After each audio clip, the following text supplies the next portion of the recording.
Before I begin, I'd like to pay homage to the Buddha, Dhamma, and Sangha respectfully, and also pay my respects to Venerable Muni Bhikkhu Theavy for joining in this Dhamma talk.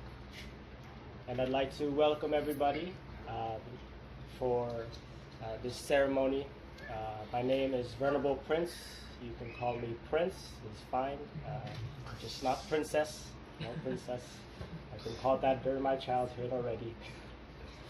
So you can call me Prenz. But I'd like to talk a little bit about what we're doing here and kind of the rituals that happen during the ceremony here that I'm guessing you probably have questions about. And so when we come together and we, especially when the monks are here, we tend to start off the ritual, right, with paying respects or paying homage to the triple gem. And so what is this triple gem? Right? Does anyone know what the triple gem is, or have you ever heard of it before? Or maybe some of you may have the three treasures. Well, these three treasures, or the triple gem, the three refuges, is the Buddha, right? The Dhamma, and the Sangha. The Buddha is the Buddha, the fully enlightened one. The Dhamma is his teachings, right? So if you ever hear Dhamma or Prenz, right? This is the teachings of the Buddha, right? And the Sangha is the community of monks, which is what you saw earlier, right? And so we pay respects to the triple gem before any Buddhist ceremony, right? This is the beginning. Fourth word, we have the asking of the 5 precepts. I'm sure some of you Cambodians have probably heard the 5 precepts, or Salpram. Have you heard of that? Yeah. And if you haven't, the 5 precepts, I'll go shortly, briefly. The 5 precepts is number 1, no killing, right? Number 2, no stealing or taking anything that isn't given, right? Number 3 is not to have any, not to commit any adultery, right? And number 4 is not to lie.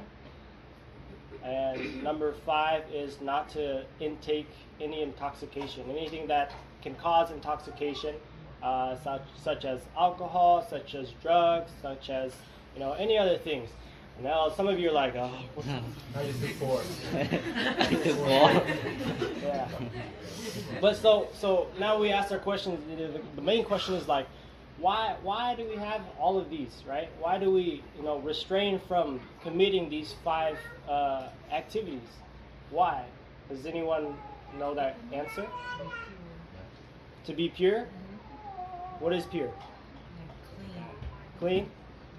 Kind of mean the same thing, right? Yeah. Pure. How pure? Like transparent, pure. Transparent. See-through. Pure, really pure. Transparent, pure. So when we say pure, right, we mean to kind of drop off all our defilements, our negativities, right, all these bad actions that we commit, because those 5 moral aspects are something that we wouldn't want happen to us, correct? Now for say, let's just use, for example, drinking. If we were to drink too much, what would happen? If we would become intoxicated? Do the other 4. Right. Very, very good, right? You do the other 4, right? And so we see, do we want those things to happen to us? Do you like when someone steals from you? Easy question. No? Maybe you do like when someone steals from you. But what if someone lies to you? Right? And so we see that we put ourselves in that perspective. if we don't want anything of these things happen to us, then why should we commit to other people? Right? That's something just to keep in mind, right? If we don't want, we don't want to be harmed mentally or physically.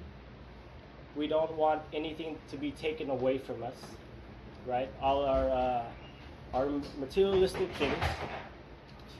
If we don't want to be lied to, right? Then why should we do that to other people? Or should we do that to other people, right? And this is all from setting an example for other people. Because if we don't come into the habit of holding these 5 precepts, then the next person could be your children, your nieces or nephew, who continue that on, right? So you are the example that you set for your children, your nieces and nephews, your neighbors, anyone that you encounter, or not even have to encounter, but anyone that is around you, right? You can see someone on the highway, if they're gonna do road rage, you're gonna do road rage too, probably. You think it's okay, right? But then before we do that, we have to think, is that something that we would like to happen for us, right? So why should we do back to them? So you see, and briefly, is that these moral aspects are something very important for us to understand on not to commit, because we don't want this to happen to us, right? And this is just one of the main aspects upon living a pure lifestyle, a transparent lifestyle, is being able to walk purely and being able to treat everyone how we want it to be treated. We teach that at a very young age, correct? At a very young age. But then when we get older, we tend to forget that, right? We tend to forget that. How many of you agree that we tend to forget when we get older? Yeah, see nodding heads. See some people put their head down. That's me. But it's never too late to change, right? We have to be the change that we want to see in the world, right? And so this was after paying respects to the triple gem, and thus we invite the monks to, we call it, do purita chanting, right? This is what we chanted for a short period of time, and this chanting is to be able to talk about the blessings and being able to protect you, right? Spiritually protect you, and also teach you about how to live happiness on a daily basis, right? This is the teachings and everything that is incorporated within the rituals, is teaching how to understand life as it is, right? Not how it should be, or not how it was, but how it really is, right? And so it's very important to understand that aspect, such as why we come here today to pay respects to your father, right? So you pay respects to your father, you honor his teachings, right? What, as a father or as a grandpa or as an uncle, what has he taught you, right? What has he taught you? How many of you agree that tomorrow isn't promised? Agree? So if we keep that in mind, then we also have to ask, what do we want to keep for our children or our family members as a teaching to help purify their lifestyle? How do we pass that on to our children? So it's very important to value and appreciate every single day we have. Because like we all just agreed, tomorrow isn't promised. Correct? So we have to keep in mind every single day is, what do I want to leave for my children? What do I want to leave for my family? How do I help them purify their lifestyle today and tomorrow and the next day, right? In order to do that, we have to purify ourselves first, right? So this is just, I wanted to share briefly. I'm not sure how many of you caught all of that, but we are welcoming any questions you have about, the ceremony, about anything within Buddhism or anything about life. We're open ears for all of you, even for the youth too. I know this is kind of hard. It's a tough discussion for the youth, but hopefully parents, you can break it down to your kids. But this is very important to understand, right? Very important to cherish and appreciate every single second that we have. So I'd like to invite the Venerable Theavy to continue on off of what I just said. Okay.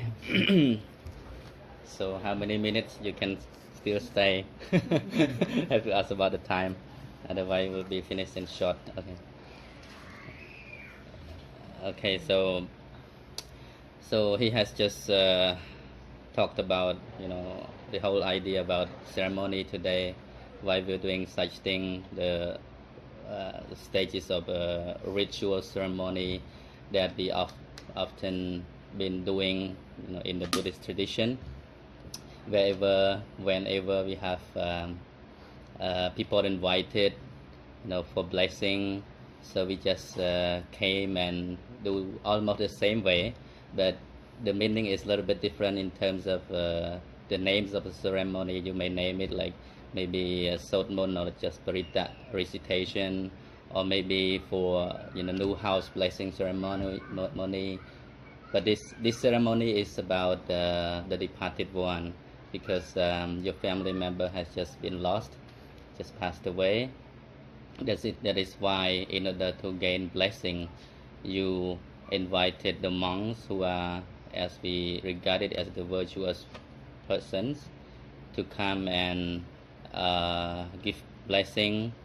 But actually, the real blessing is not just come from the monk, but come from yourself, because by having the virtuous persons in presence, you can donate, or you can perform, generate merit, making merit, wholesome actions, meritorious action that you have, you can perform in the presence of the monk.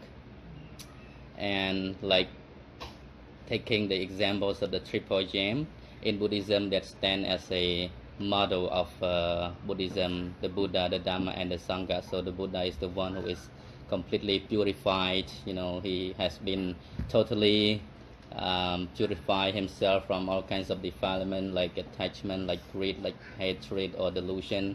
So to that extent, he is the noble one. He is the completely purified person. We're taking him as a good example for what he has been through. He expounded the path in which we can walk through and attain liberation. So we take his guidance, known as the Dhamma, his teaching.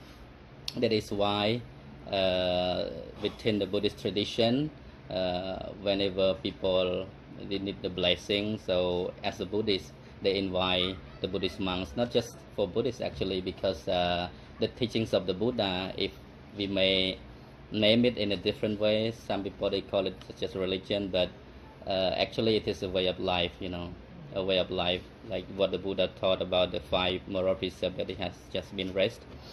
It is the foundation of life, not for just Buddhists. Anybody, any living creatures, any living human being who has existed in this world, they need to have these strong foundations of life known as virtue or morality. If you don't build this, this strong foundation, if you don't stand on the virtuous foundation, so you cannot make any success in your life without morality. So in Buddhism, this is come to be known as the 3 training factors, which is very, very important in the Buddha's teaching for anyone who really want to lead a happy life and a liberated life. They need to undertake or practice these 3 stages, 3 training rules. One is called virtue or ethical code of conduct, like the 5 precepts. We have 8 precepts, we have 9, we have 10 precepts, a lot of different kinds of precepts. These all are the good principles to live a good life. And the second stage is concentration or meditation. In Buddhism, meditation or concentration is the heart of Buddhism, which means anyone who can be liberated unless they practice meditation, mental training, mental cultivation. You develop your mind every time, day by day, so that your mind become more developed and purer. So it is the same way that the Buddha has been done for himself. That's why he became fully liberated, because of he undertook these three stages. So the third one is panya, is wisdom, insight. So in order to really give rise to wisdom, we need, of course, we have to start from virtuous life, building the foundations of morality. At least in order to be a good Buddhist, one must undertake 5 precepts without any fail, So if you say, okay, I'm gonna take just 4 precepts because I cannot refrain, I cannot observe the fifth one, it tends to be very hard for my daily life. I need to drink, I need to go party, I need to make friends, in social life. But just to tell you about reality, among the 5 precepts, the Buddha mainly emphasized the fifth one, because if you do break the fifth one, the other 4 is easily be broken. If you break the fifth one, the other 4 also cannot remain. Because if you take intoxication, you become drunken, right? Drunk. Yeah, or you become like fermented, right? Yeah. So it causes to heedlessness. It causes to losing mindfulness. So without proper mindfulness, you cannot, make anything happen. I mean, in life, if we are not mindful of what we are doing, that causes a lot of problems. And all the time when people are making mistakes, just because they are not mindful of what they are doing. Mindfulness actually is wholesome. It's wholesome. It's meritorious in the sight. So when you are here, but if your mindfulness is not here, it means like unwholesome or evil thoughts is arising within you. Because within our thought process or in the mental process, there is only one thing happen at a time, at the moment. If you're thinking in a good way, positively, if your mind is wholesome, that time unwholesome does not take place. But if you think negatively, if you think in unwholesome way, that time wholesome does not take place. So these 2 things, take turn to exist. So the longer you can keep your mind with the wholesome thought, with good thought, positivity, that you live in a good quality life, a happy life. But the moment when you don't maintain your wholesome thought, your meritorious thought, or your good thought, that time you will give rise to the unwholesome thought to take place. So just to give you some idea adding to that. And okay, coming back to the ceremony, because now it's coming out of time. So about the funeral, why when people die, they always invite the monk for the funeral services, since the first day until today, and will be on the cremation day as well. In Buddhism, what the Buddha taught, that when a person passed away, if we really want to, do something in good memory of our departed one, or we want to, hand over, or maybe share your love, share your care or your gratitude to your departed one, we cannot, do it in the way like the living people. For example, if you're here, I want to give you something, or you want to give me something, we can do it directly here. You offer food maybe to your parents, you offer money to your parents, whatever they need. But when they die, we cannot do that, right? We don't even know where they have been, after passing away. So the Buddha taught that in this way, we can accumulate merits. We can perform good actions, like observing or undertaking the precepts, like doing charity, giving away or donation, maybe food, lodging, clothing, medicine, whatever that need to be used for one's life, especially for the monks, that people regard it as the virtuous person, so that they can, offer donation with them. And on the other hand, you also can accumulating merit by doing meditation, by developing your mind. Do the meditation, it actually can give you a lot of meritorious action. You do a lot of good merit by developing your mind. When your mind is in the good quality, when your mindfulness, you're full of good thought for others, goodwill for others, without any harmful thoughts for others. You have your kindness, compassion, sympathetic joy, no envy, no jealousy with others, all the good quality in your mind. So this is resulted from the meditation practice. With that, you also can make merit. So with any kinds of merit that you make, you can dedicate to your departed one. This is how the Buddha taught, for all of us as a follower. If you really want to share your love or show your kindness to your departed parents or your relatives, you can only do so by performing or collecting or accumulating good merits, and then you dedicate it to your departed one. And you can do it with only virtuous person. If you don't do with the virtuous person, your making merit kind of less powerful. So the first factor is to do the good merit with the virtuous ones, and secondly, you have to dedicate by yourself, like you say in your mind, or maybe you say out verbally, like, okay, by the power of good merit that I have accumulated, may this merit be accrued to my departed one by this name or that name.